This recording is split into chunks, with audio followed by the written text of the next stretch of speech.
সংগ্রামী সহযোদ্ধারা, আপনারা জানেন সারা দেশে বৈষম্য বিরোধী ছাত্র আন্দোলন চলছে। আমরা এক দফা দাবিতে এবং সকল গ্রেডে বৈষম্যমূলক কোটা প্রথার একটি স্থায়ী সমাধান চেয়ে আমাদের আন্দোলন পরিচালনা করছি। ইতিমধ্যে আমরা জানতে পেরেছি আজ ঢাকা বিশ্ববিদ্যালয়ের দুজন শিক্ষার্থী ভুক্তভোগী হিসেবে হাইকোর্টে রিট করেছেন 18 সালের পরিপত্র পুনর্বহালের দাবিতে।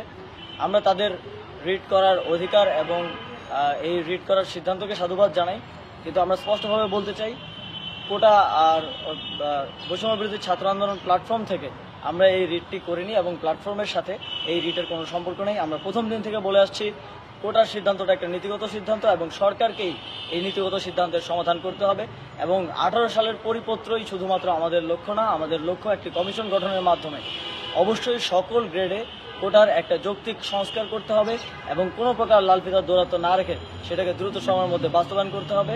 এই রিটকে আমরা সম্মান জানাই এবং এই রিটকারীদেরকেও আমরা সম্মান জানাই, কিন্তু এই রিটকারীদের সাথে আমাদের সম্পর্ক নেই।